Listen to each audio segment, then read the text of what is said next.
Almost. Major. Holy fucking shit, this is major!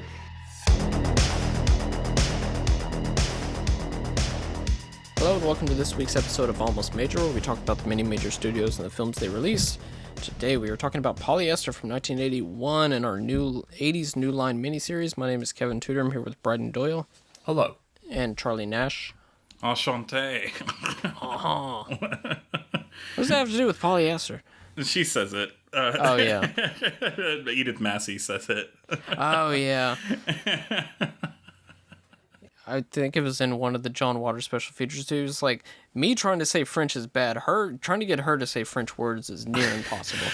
I watched the deleted scenes for this movie, and she says it a couple times, but I honestly thought the funniest time that she said it was in a deleted scene where she introduces Divine to people in AA, and there's some woman who comes up to both of them and is like, "My name is Mary, and I'm an alcoholic," and Edith Massey goes, "Enchanté." I just thought it was so funny. Can't explain why. Polyester from 1981 is what we're talking about. It's premiered at Cannes, May 20th, 1981. Released in the U.S. 9 days later, May 29th, 1981. It was a budget of $300,000. I don't have the opening weekend, and domestic and overall gross was $1.12 million. Top 5 films this weekend is The Four Seasons, which is an Alan Alda, Carol Burnett movie. Bustin' Loose, which is a Richard Pryor, Michael Schultz directed movie, co-directed movie, I think. Good director. Outland, that's a Sean Connery, Peter Hyams movie. Is that the one where he shoots a bunch of giant spiders or something? I don't know, is it? I think it should so. be. That sounds cool. If the answer is yes, I'm watching it tonight. And Happy Birthday to Me, which is the Columbia Pictures horror movie that I still haven't Good seen. poster on that one where it's like the guy who's like, he has like a sword in his mouth or something like that. He's like, yeah. No, it's a shish kebab. I feel like that's one of those movies that most people haven't seen, but everybody knows the poster, myself included. The poster has 9 taglines. It's kind of nuts. Yeah, I only listed 4 movies because I could only find the top 4 films that weekend because there was only 4 listed, and 1981 was very early in tracking box office numbers, so that's all we got. Number 1 song in the U.S. this week is Betty Davis Eyes by Kim Carnes, which was just recently in Maxine. Terrible film. Number 1 in Canada. Yeah. Number 1 song in Canada this week is Angel of the Morning by Juice Newton. Okay. Plot description from Google. A frustrated housewife, Francine Fishpaw, played by Divine, tries to maintain her sanity while taking care of her dysfunctional household. Elmer, played by David Sampson, her husband and the owner of an adult theater, is sleeping with his secretary, and her delinquent teen son, Dexter, and pregnant teen daughter, Lulu, aren't helping matters any. But when Francine meets dashing Todd Tomorrow, played by Tab Hunter, the owner of a theater specializing in art films, her life appears rosier. Not really, though. Weird how it condenses the Tab Hunter thing, or makes it sound like that's a huge part of the movie when it's really the last an hour 15 in. minutes of the movie. It is the last 15, 20 minutes, but you know what? I don't care. Oh, yeah. This movie's great. Yeah. Directed and written by John Waters. Prior to this, Pink Flamingos 1972, Female Trouble 1974, Desperate Living in 1977. After this, Hairspray 1988. Listen to our episode. Serial Mom in 1994. And Cecil B. Demented in 2000. Listen to our episode on that as well. Starring Divine as Francine Fishpaw. Prior to this, all the John Waters movies up to and including Hairspray. Also, Lust in the Dust from 1984. Charlie, you watched that? I did.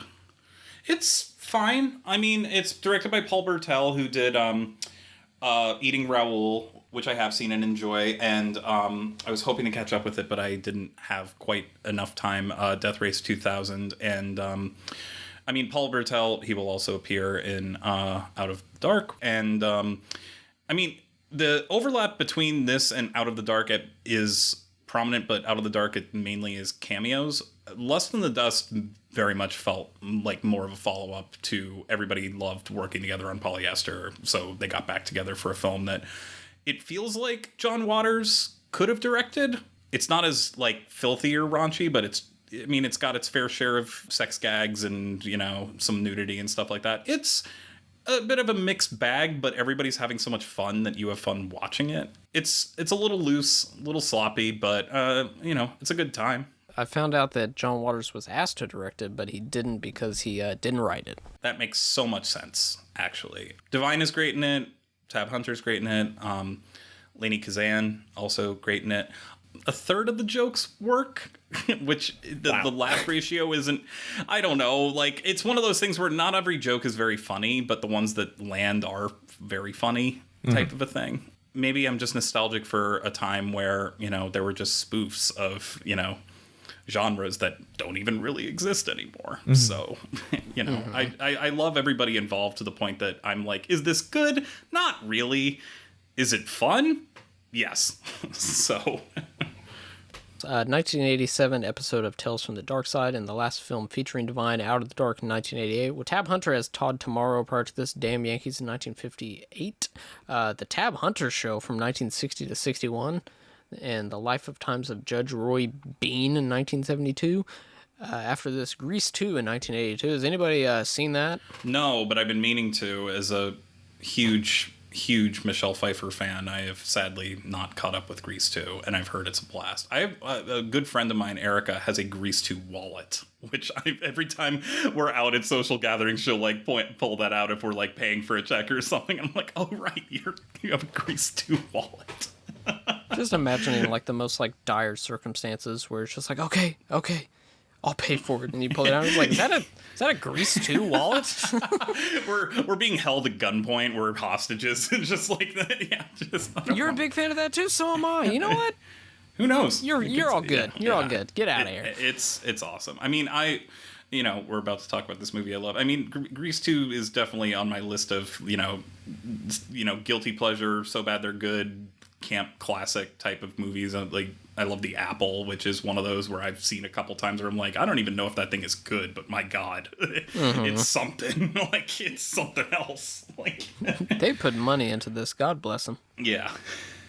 He's also in Lust in the Dust and Out of the Dark. Also starring John Waters regulars like Mary Vivian Pierce, Meek Stoll, and Edith Massey. Does this New Line Cinema film have Lynn Shay? Surprisingly, no. But this was before she was, I think, even acting, because this is one of the first actually produced New Line movies. Was Alone in the Dark 81 or 82? 82. Okay. 82. Oh, God. I'm going to start getting confused. Man, New Line just couldn't get out of the dark. They were alone in the dark. They were out of the dark. Out of the dark. I'd much prefer to be alone, but we'll get into that later. Leave me alone in the dark. Please. And leave me out of the dark. But not with you, a ball. Please, with Jack Shoulder, not with you, a ball. We could use both those titles to make it sound like you just want someone to go and say, leave me alone in the dark, or leave me out of the dark. I don't want no part of this. How was last night? It was fine. Was it like Alone in the Dark, or was it like Alone in the Dark? Yeah. Trivia. The look of the film was influenced by the works of the 1950s director Douglas Sirk. This is John Waters' first R-rated movie, as all of his previous films were rated X, and the first he shot on 35mm. God, we gotta bring back X. That sounds so cooler than NC-17. And then NC-17, yeah. When was the last big NC-17 movie to come out? Because there was a period of time where it was Color? like 1 or 2 a year. Blue is Warm as Color and Killer Joe. I remember I worked at the Kendall Square Cinema 2012 when we showed those, and it was funny where I was just like, so are we supposed to be like extra strict? And my boss was like, no. And that was a year after Shame, but then after Shame, that, I yeah. really can't think of. Blonde. Oh, right, duh. God, Yeah. I've seen Blonde and I forgot that I saw it. I mean, that's technically the biggest NC-17 movie ever. Yeah, which also feels, it feels weird because I know it played in theaters and I know, some theaters showed it, but me and probably most people watched it on Netflix, which part of me wished, even though I didn't like that film, that I saw it in a theater because at least it is visually stunning. I don't know. We don't have to get into Blonde. Jesus. Welcome to the Blonde cast. Final film where director John Waters would work with regular actors Cookie Milder and Edith Massey. The former was dying when Waters began production on his next film, Hairspray, in 1988, while the later passed away in 1984. Waters had planned to direct Flamingos Forever, the scrap sequel to Pink Flamingos, but Massey's death, along with the divine longing for serious roles at the time, caused the sequel to be canceled. I believe he was working on that and then another movie, and that's why there's such a big gap between this movie and Hairspray. But his description of the Flamingos Forever, which apparently the script is out there to read, I think he put it out as a book, sounds ridiculous. I am very sad that I haven't read it yet. And keep forgetting that it exists because I love John Waters, so... He was like, yeah, Devine, we're going to have you, eat dog shit underwater. And Devine was like, now how are we going to do that? And he was like, I don't know. During the original theatrical run, scratch and sniff odorama cards were given out with numbers on screen, telling the audience to scratch the corresponding number on the card for a smell. A William S. Casco-esque gimmick. It starts with the smell of roses before getting into gasoline, dirty shoes, and shit. That should be my autobiography title. Waters in the 2004 DVD commentary said he was happy at the fact that he got audience to go out and pay to smell shit. The Odorama name and idea was reused by Paramount for Rugrats Go Wild in 2003. Waters was upset that New Line let the copyright lapse. In 2011, the fourth Spy Kids film had something similar called a Romascope, which we all remember, and this is where Bryden tells us that he saw it in theaters. Did you see it in theaters? Yeah, I saw it at the Encore Oakville Muse, now known as the Film.ca Cinema. I think we were given odorama cards, but I was like, I don't want to smell bad stuff while watching this movie that is also not very good. I think that was my mindset while watching that movie. I never saw Spy Kids 4, but I did see Spy Kids 3D, and I think that was the first time I realized that 3D kind of sucks. I rented Spy Kids 3D and watched that on a tube TV, because that was like 03, 02, something 03? like that. Yeah. Or it can suck. I shouldn't say it does suck. I mean, but did they give you when you rented it, did they give you the cardboard blue and red 3D glasses? Yeah, I'm sure that looked just splendid at home. Yeah. Oh yeah, on a tube TV. Spy Kids. Also, sorry, go ahead. Well, no. Actually, I was gonna get us off Spy Kids, so please. No, it was just like No. that was a favorite of mine, the first one when I was a kid, and I had not seen it in over a decade. And my niece and nephew are visiting right now, and I guess my nephew really likes it, so I watched it. I was half watching it while it was on TV, while it was on my computer, and I was like, well, guess I'm growing up. This doesn't hold up Wait, anymore. really? I was kind of checked out for a lot of it. And I was just like, well, this is just like a cycle of life, I guess. It's. I guess I'm showing my nostalgia bias here, but I remember seeing the first one in theaters and loving it, and I mean, it is a pretty weird fucking movie when you start to think about it. Those giant thumb people. Yeah. The giant thumbs and robot children being sold. I think that came out around the same... Was it the same year as AI, too? That was kind of weird. Yeah, a movie I haven't seen yet, which is weird. Oh, wow. And then I think, doesn't Alan Cumming host a TV show where you find out that, basically all of the weird, deformed people are, FBI agents that he mutates into, Exactly. weird... And there's fucked up things. And there's gum that if you chew it up and spit it, the robots, it will electrocute them. Terry Hatcher gets her Sounds hair like burned it was off. written by children. Yeah. Yeah, it also taught me what shiitake mushrooms were, because Oh they man, keep making that joke. was a hot take joke back in second grade. Let me tell you. Yeah. I will say it's a lot of the.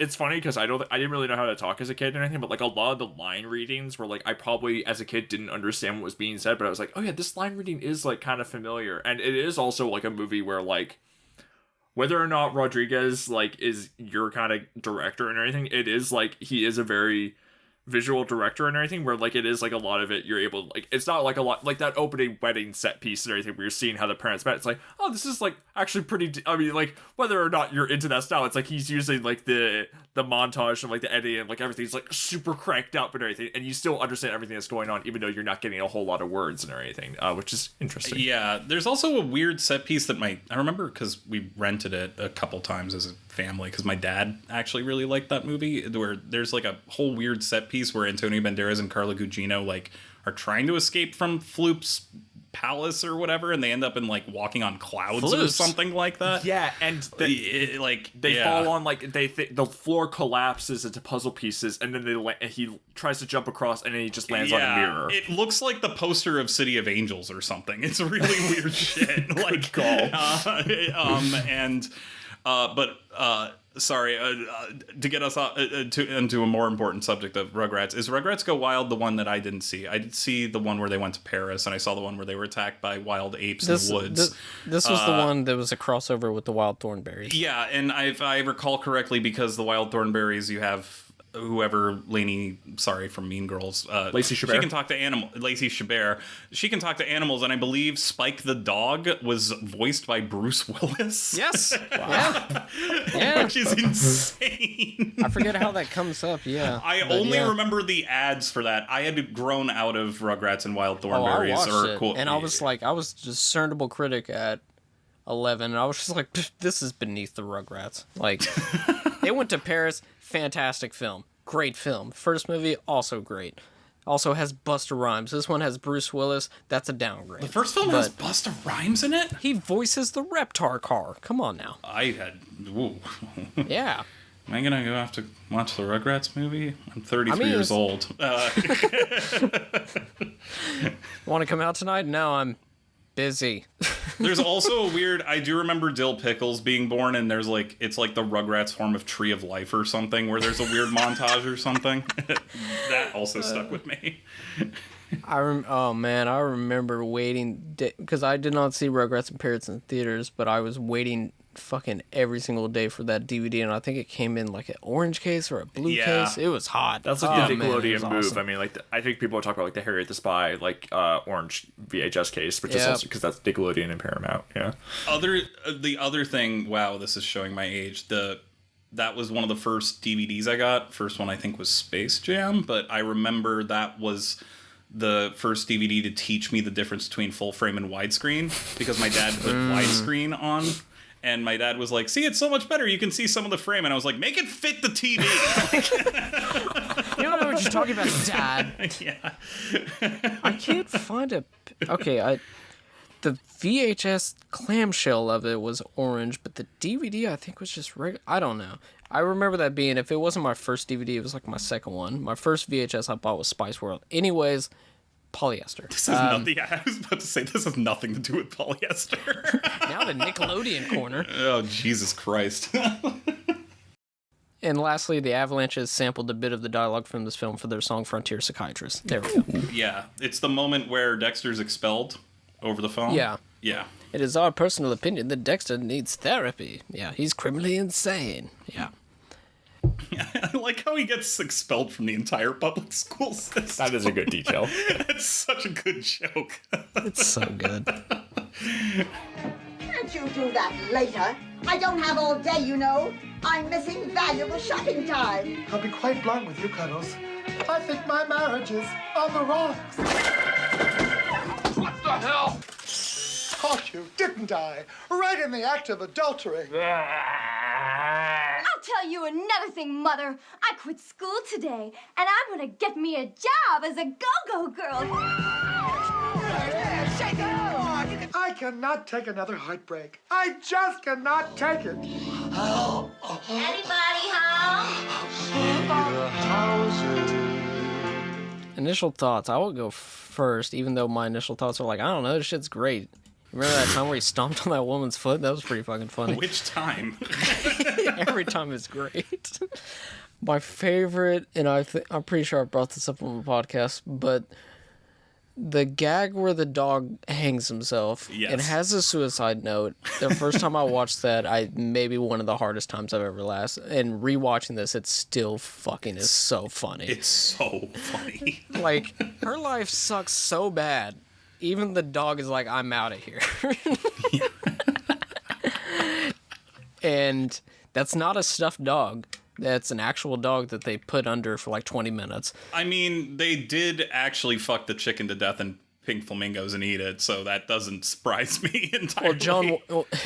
Well, John Waters, he said that they had, since there was such a big budget, because he said that Desperate Living was like 60 grand, and this is 300.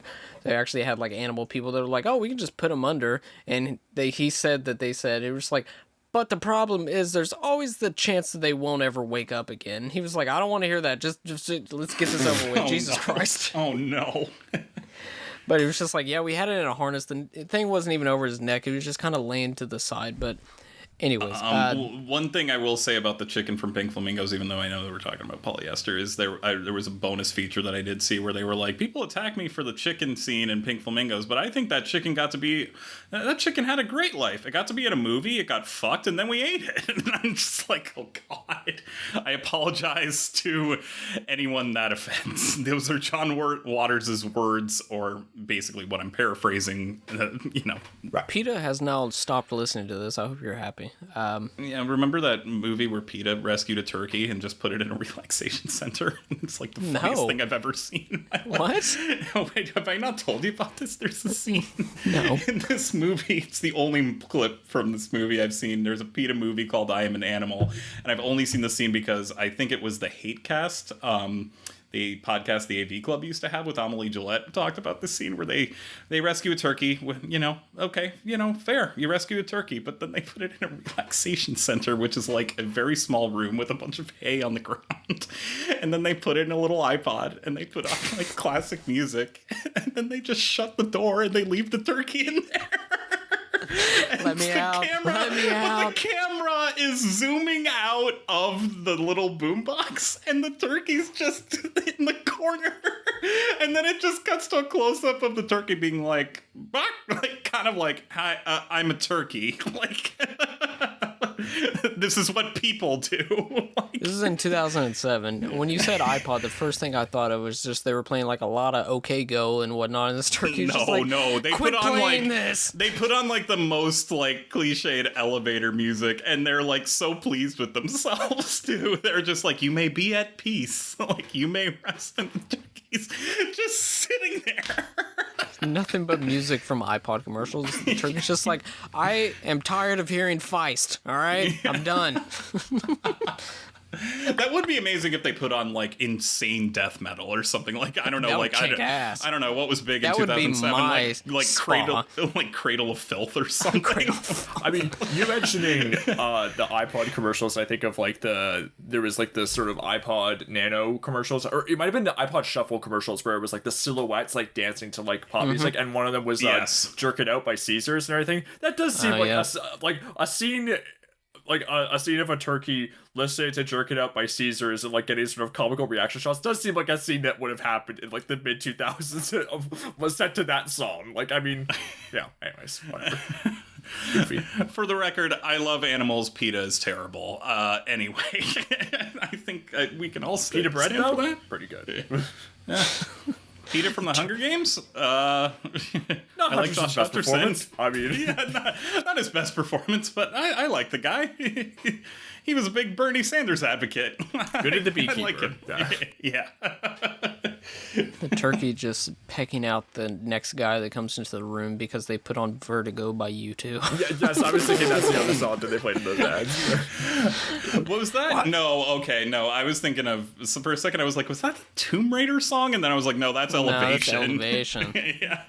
Now, Vertigo, that was like the preem iPod commercial. That, 1, 2, 3, 4 by Feist, and of course, Here We Go Again by OK Go. Yeah. Anyways, when Lulu says that she got pregnant, and she says, I'm going to get an abortion, and I can't wait. That's fucking hilarious. I got all S. Emma, it's like, oh, S is for fantastic. You lie. It's a good thing you're not Pinocchio, otherwise your nose would be out to here or something. I mean, I love Divine, because this is like Divine's first role where he is not being, I mean, he's playing a completely different role. He's playing just a housewife, you know. Yes. Before this, just the most John Waters of John Waters. And I just adore Divine's decision to everything. It's just the most shrill, just, oh, please, why? I'm a good Christian woman. I'm a good Christian woman. Oh, man. But I'm trying to think of some other things that really, I mean, I do love this movie. This and Hairspray are just a great double feature as far as doing the exact same things, trying to be in one's trying to be in the 50s, the other one is in the 50s. Yeah, I also love how this movie just ends. It is. It does. So weird. That's It's that's just the like- John Waters thing where like the most crazy. I mean, Hairspray, a woman's hair explodes with a bomb inside of it. Cut to credits after like Ricky Lake is given like the crown and everything. Cry Baby, a guy's like thrown off of a car during a drag race. Cut to credits. Sesame Demented, like Stephen Dorff like sets himself on fire. Melanie Griffith's arrested. End of movie. I mean, Pecker's the only one that I've seen so far that has a normal ending where it's just like Edward Furlong looking to the camera, frame your shot with his fingers, then the music plays in a freeze frame. Like Pink Flamingo, Divine eats shit. And based on That's what pretty normal. That's pretty normal. One other thing I love is that apparently they fed that dog a fuck ton of food, but that dog was very camera shy, so they followed that dog around. They walked that dog around forever. And like, if you watch the movie, not trying to be graphic here, but that dog is not giving a normal type of shit. It's like barely anything, and then they're just like, fuck it, just eat it. Like, it's so good. Divine had so much time to rethink being in that film during that scene. Yeah. It's good shit. It's very funny. What Meek Stoll's character, it has the fucking Bo Derek dreads and whatnot. From 10, yeah. And they just call her up and just be like, "Hey, you want to talk to my stupid ex-wife?" And she's like, "Oh, stop it."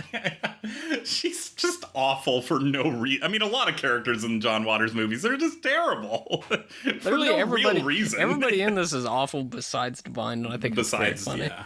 Even Edith Massey is just like, she shows up in her limo or whatever, just accidentally runs over two people and then gets out, and she's like, "Oh, my bad." And Divine's like, "Oh, it's okay, it's okay." I mean, excluding Divine, who obviously, is the MVP, I'd say the second, Edith Massey would get my Edith vote Massey for is favorite so fucking performance. funny during the Yeah. scene where they go outside and have a little picnic. Oh, it's so good. I forget what she says, but she's like, "Life is a picnic and it's outside in the wilderness." That's basically what she says. I mean, yeah.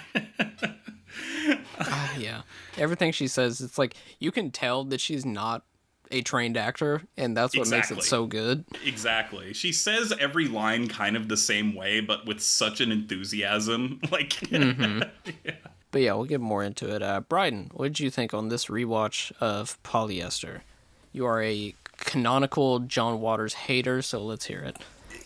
So I like a couple of his movies fine. I like Hairspray. I that's my favorite that I've seen so far. I think Crybaby's okay. I like Pecker.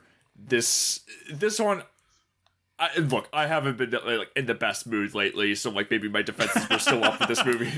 But like this one, just like we could talk about this movie, and like it's like stuff where like I get what it's doing on paper, and I think there's like interesting stuff in it, and like there's stuff where like it's kind of my head and my heart aren't quite connecting and everything, to where it's like, oh yeah, I sort of see like the joke of that and everything. I understand why that's maybe funny on paper and everything, like you said, with like the dog suicide note and everything. But then when I see it in the movie, I just like I kind of just like, I don't find it funny. Like that's just like, I mean, and I'm not like offended. Like I don't begrudge anyone who likes this movie and finds it funny.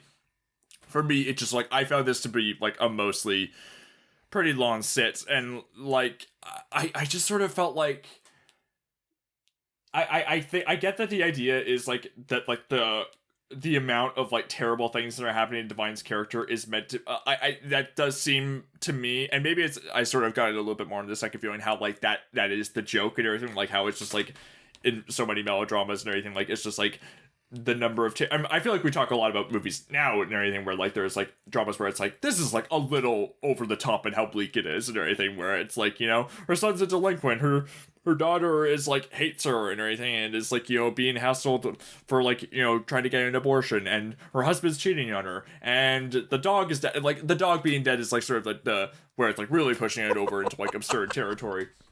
I'm trying to think to myself why this just didn't entirely work for me. I guess it's just sort of, I found out like a little repetitive after a certain point, especially because like Divine is like going for energy wise, but it is also like kind of like the same joke over and over again, like going boo hoo hoo, like the whole time. Like that is like, if you find that funny, that's great, but like for me, it sort of wore itself. The whole movie just sort of wore itself out for me, and I was like checking my watch.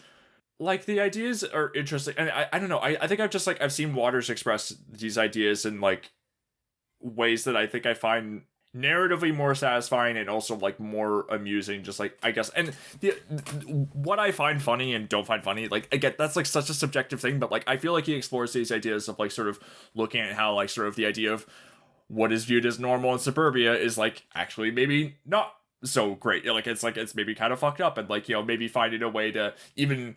And, you know, sort of the character of, like, the son channeling his kinks into, rather than, like, lashing out in violence, but channeling it into art, that does feel like a very John Waters idea, and I feel like that can also be applied to a lot of, like, sort of, you know, very unique auteurs in their own way, where it's, like, again, I find that interesting more in an intellectual way rather than finding it funny to watch, but, I don't want to be too much of a downer on this episode, and I'll maybe keep my comments to a minimum, but, like, I just mostly found this, like, kind of not really my speed, but there are individual gags I think are very funny. I think like when the guy who casually picks up the severed head by the crime scene and says like, "Excuse me," and then just like they cut to him like tossing it into a ditch. I find that very funny.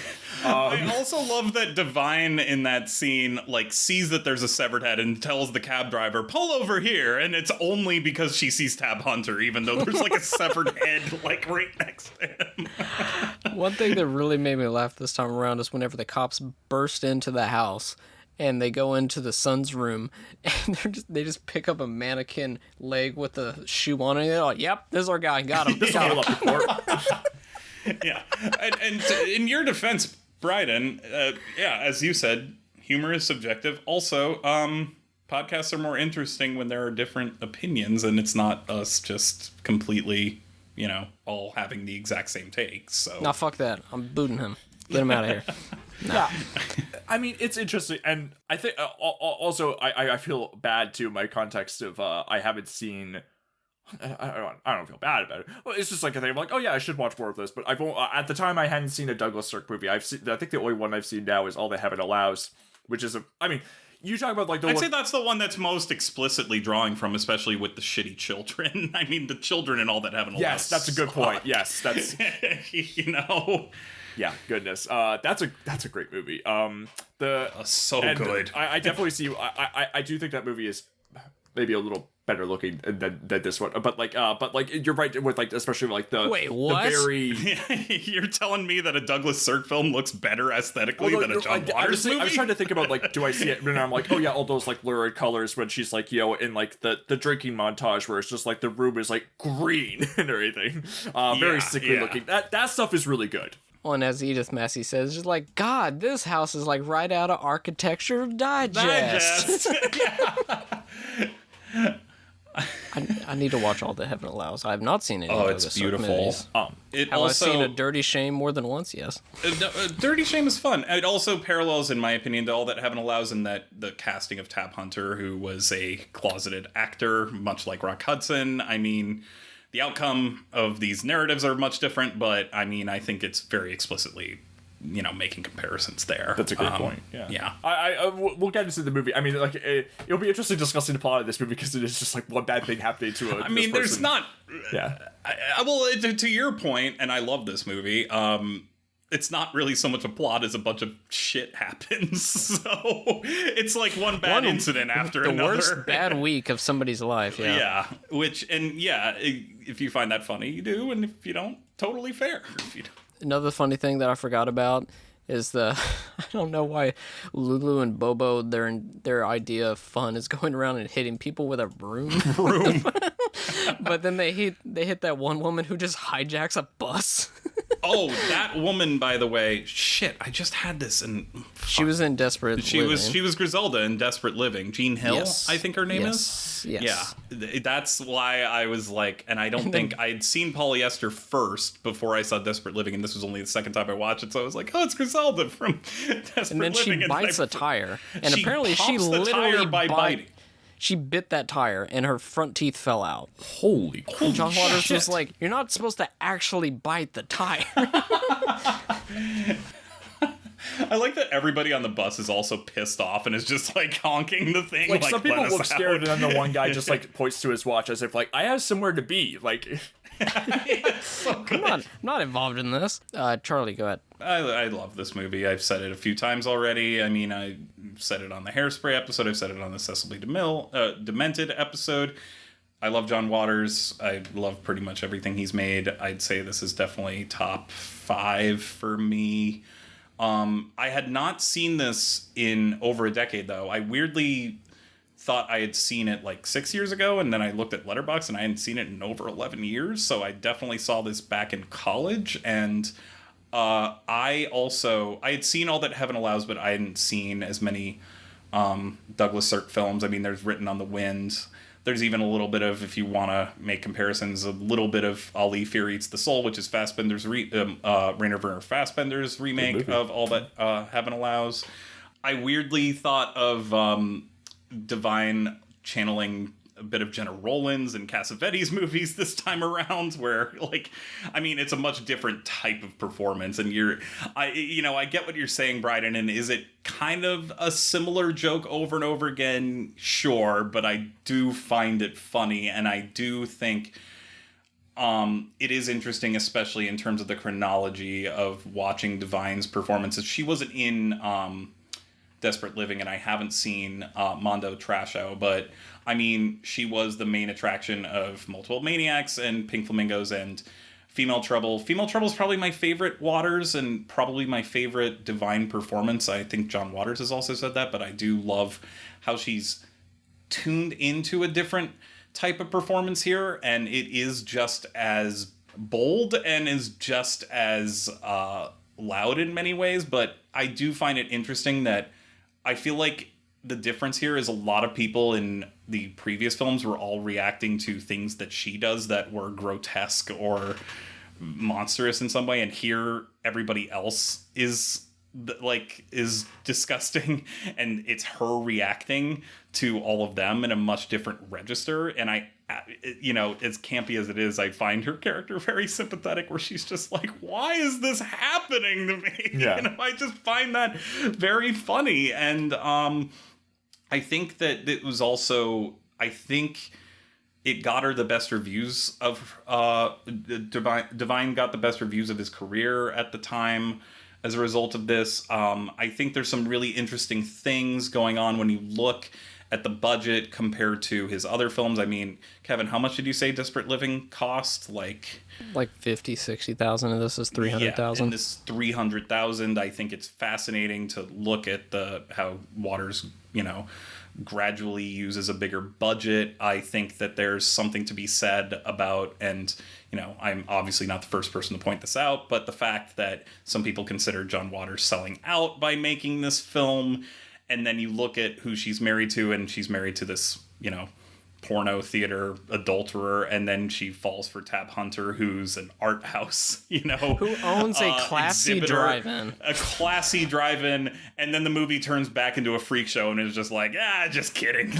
I'm still a little prankster, still a little stinker, and I do find, is the humor subtle?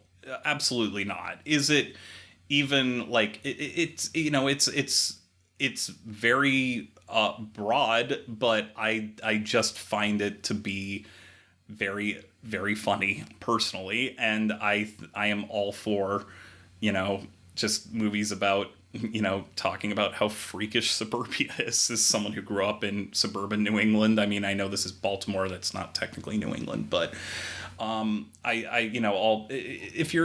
it's kind of that thing where I'm already on Waters' wavelength, because I love his character actors. I love Edith Massey. I love Mink Stoll. I love Mary Vivian Pierce. I mean, Gene Hill, as we mentioned. There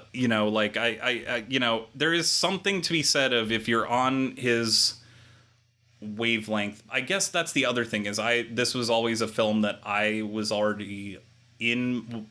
I was already on his wavelength by the time I saw this the first time around, and now watching it again, it just feels like comfort food. It's a weird thing in that it's also not one of his more, it's still demented, not to make a bad pun, but it's not like, I love Pink Flamingos to death, but there are times where I'm just like, I might not have the stomach for that one right now. Like, this is definitely a little more toned down but in a way that still is so like just ridiculously crass and in a way that I still find to be very politically charged, even if, again, not making the most groundbreaking points, but again, sometimes, I mean, Bryden, you've said it in a negative take, if you find it funny, you find it funny, and I find it very funny. I mean, even just certain things that, like, there are certain things that jokes that Waters executes here, where if any other filmmaker just made, you know, that scene where Edith Massey is just like, life is a beautiful picnic, and then they get ants in their pants, and then just Divine just going, oh, a skunk. Like, I can't tell you why it's just so funny. It's not even like he's doing the most intricate camera movements or anything like that, but there's just something about this cast of outcasts, you know, these people that you don't see in movies very much, and Waters being so in love with them and giving them a moment to shine in a much bigger budget, that I find very endearing. And I still think that, you know, it's very enjoyable. Also, I love Tab Hunter. Apparently Tab Hunter, this was the most John Waters ever paid anybody. They only had him for a week of shooting, and apparently they shot the entire movie apart from his scenes until he came on, because they could only get him for a week, which is crazy.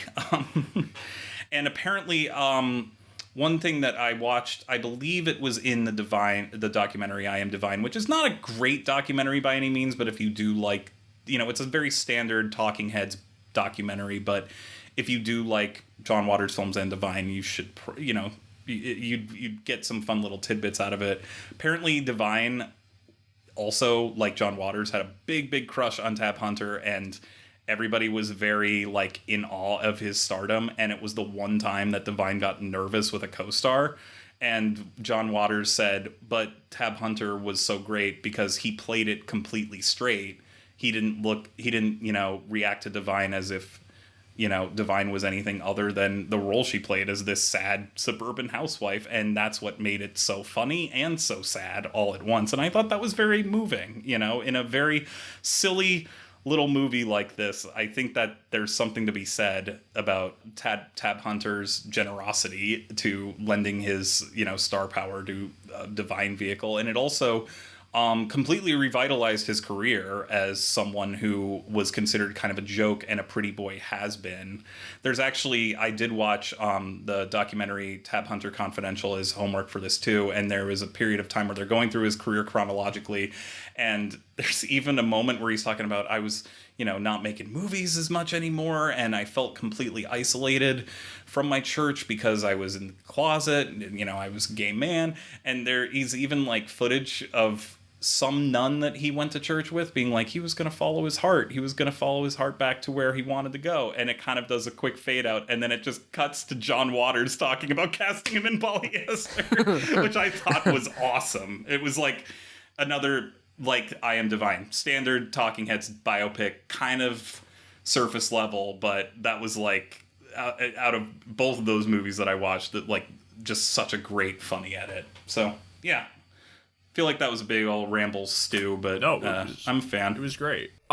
One thing I will say about Waters that's interesting, and I want to speak carefully about this because it's interesting. Just in terms of exploring his ideas about suburbia, I feel like he does it better in something like Crybaby or like you know, Hairspray is an interesting one because like that's like more set in like a city setting than like suburbia and anything, but like it is interesting about like sort of like, well, what is normal after all, and like who's to say what it is.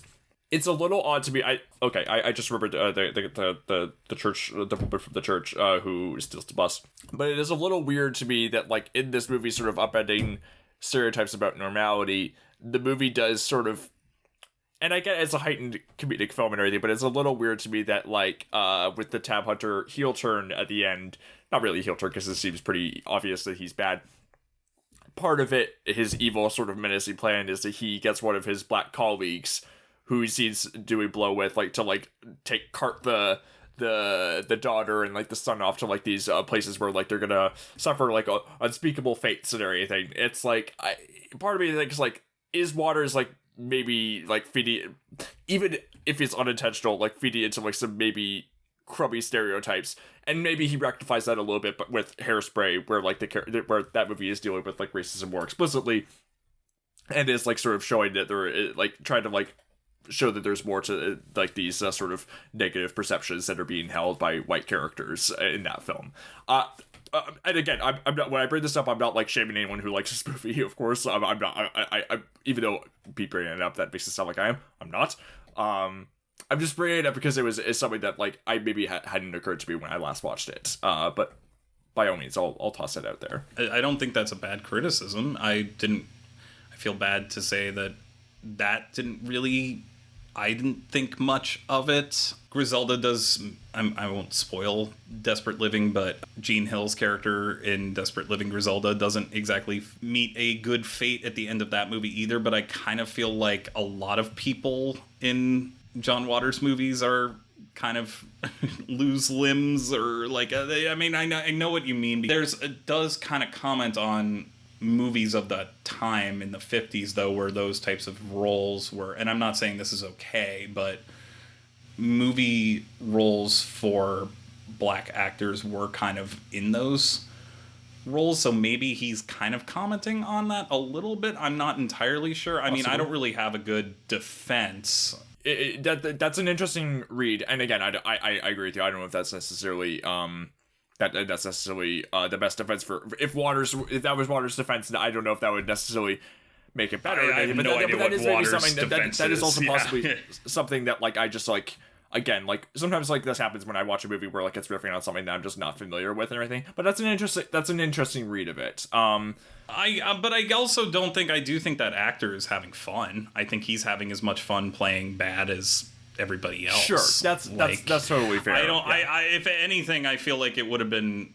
I'm not going to say what I think he is doing or isn't doing. And I also think, in 1981, who knows? So we weren't, none of us were around back then either, in terms of like. I think this is also just like to just sort of maybe all with Waters. Sometimes my thing is like with like, and I appreciate that he goes for it with like his humor and everything, and like sort of addressing some and being very transgressive with some of his humor and everything, and addressing like sort of whether it's like racial tensions or sort of like all like sort of the like kinkier aspects of sexuality and or anything. I think like that's not to like make those sound like, because like kink is fine, and that's, I don't mean to like, as long as it's consensual. I'm not trying to equate some of the things that he's criticizing in the movie, not to like conflate all that stuff, but sometimes I do just sort of struggle with Waters in the sense of like when he will like have like a character say something that's really like outrageous and everything, and like I get sometimes I do find it funny, and other times I'm just like, you saying that this or doing this really outrageous thing, that just sort of lays flat for me and everything. Just personally speaking to my comedic taste, sometimes I struggle with that. But like he definitely, the R word was much more acceptable in films back then. Well, yeah, and then I was also thinking about with the Edith Massey character, where some of the things that she's saying and where she's like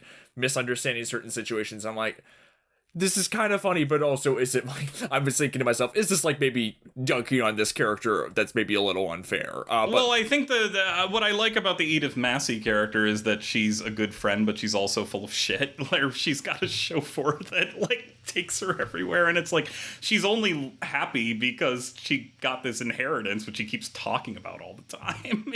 Like I just felt like he was part of the ensemble, like everybody else was, which I feel like John Waters also. Yeah, you're right. I think that the characters of those kids are also so terrible that I wasn't really thinking about that. And if anything, I feel like the kids in All That Heaven Allows don't really grow and learn or anything, and here they're kind of fake reformed. Like one thing that I was actually confused by is that Dexter seems to be high again at the end of the movie, and I was like, how the fuck did that happen? There's actually a deleted scene where Tab Hunter just leaves a few angel dust laced joints in his room after that, and then the daughter who gets into what's it called? Macrochet. Yes, but she then uses to choke. I never thought I'd have to use macrochet for murder or whatever. Yeah, like I can understand if that one gag definitely is sour. I'm not going to defend it in any way. At the same time, weirdly, of a piece of the movies that it was satirizing, where those characters sadly didn't have a whole lot to do, if that makes sense. Yeah, sure. That's a read I'm willing to consider for sure. I'm also not to pivot too hard from this, but one other thing I'll also say, because we're bringing up the son character. It's funny because I'd seen this actor I'm about to bring up in other things before I'd seen Polyester, but this time around, the actor who plays the son in this reminded me a lot of I don't know if either of you saw the movie Baby Teeth, but like Toby Wallace, the kid who's in that, and also he's also Julia Garner's love interest in the Royal Hotel. He looks a lot like the son in Polyester, which is just very funny to me. Oh, that is true. Yeah. I was like, who is this guy? And I looked it up, and I was like, no, not in anything I know. Huh? I don't know. But yeah, that's 1000%. Yeah, I can see that. John Waters still casting his next movie or whatever. If he wants to cast this kid in a John Waters movie, that would be very funny. Even the aesthetic, I can understand, like, if you brought up the aestheticism before. I kind of love that John Waters is very garish and uses bright pastels and, like, kind of exposes how hypocritically ugly suburbia is a lot in this movie. Too, technically, it's a more honest, like, suburban satire than certain things that are that were taken much more seriously back in the day than like American Beauty, for example, where it's like, actually we're gonna get all mushy gushy. Like, hot take, in the year 2024, Polyester better than American Beauty. If you are fascinated by the career of John Waters, this is a absolutely foundational stepping stone into what his career would soon blossom into, which, you know, I would probably say, like, the some of the films that came before this are my favorites, but this is still, like, firmly in prime time of, like, just knocking it out of the park. And I think this movie's just hilarious. You know, I think everything about the costumes, that especially the ones that Edith Massey wears with the with like the tennis visor and the tennis shoes, and she shows up in like a riding outfit to just make fun of like how these, you know, people in suburbia are sophisticated just because they got a bunch of money. We didn't even talk about Divine's mother, who turns out to be stealing money from her. Yeah, steals money from her. One of my favorite lines in the movie is at the end where she's like, I want to go buy a Lamborghini so I can drive around and laugh at poor people. It's so good. My favorite moment is when Francine finally stands up to her and she tries to fake a heart attack half-heartedly before, like, she just realizes she's out of earshot and it's just like you know, just sort of like very quickly gives up. It's like, well, all right, and then like gives the little wink to the orderly who's attending to her. Like, it's like, that was pretty good.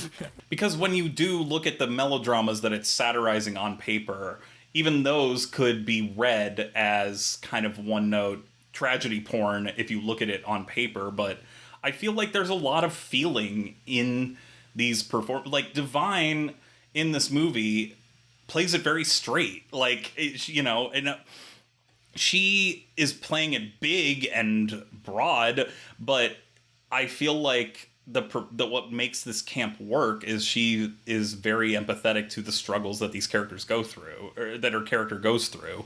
And that's kind of what makes it funny to me. It is absurd that her son is a foot stomping, like essentially a serial killer, but a foot stomper. And she doesn't play it as if this is just something that's silly. She takes it, she you know, throws her all the pathos possible into it, which is what makes it work.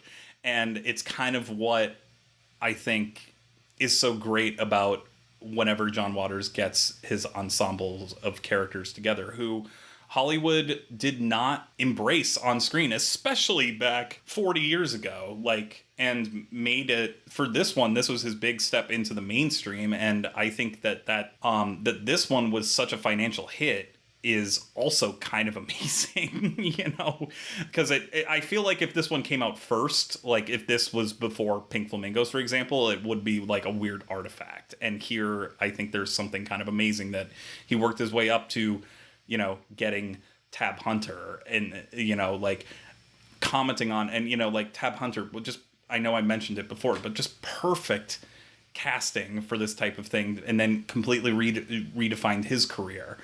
It's a real turning point, I think, for him as a filmmaker, while also being very self-reflexive on where he is in his career and basically saying, yes, I'm selling out a little bit, but I haven't sold out all the way.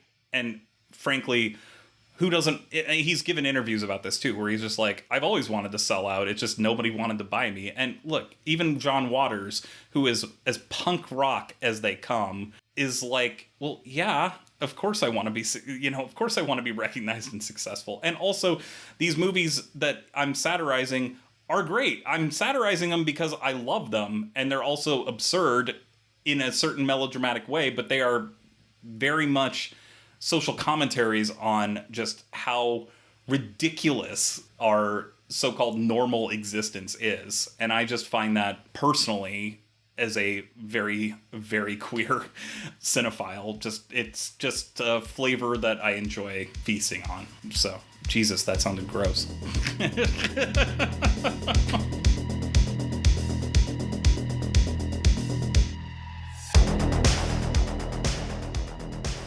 Thank you for listening to this week's episode of Almost Major. Please rate, review, and subscribe to us on iTunes. Please follow the pod on Twitter at Almost Major to keep up to date with what movies we will be covering in the future. Myself, I can be found on Twitter and Letterboxd at KevBonesy. Bryden can be found on Twitter at Bryden Doyle and on Letterboxd at JDoyle. Charlie can be found on Twitter and Letterboxd at CTNash91. Once again, thank you for listening.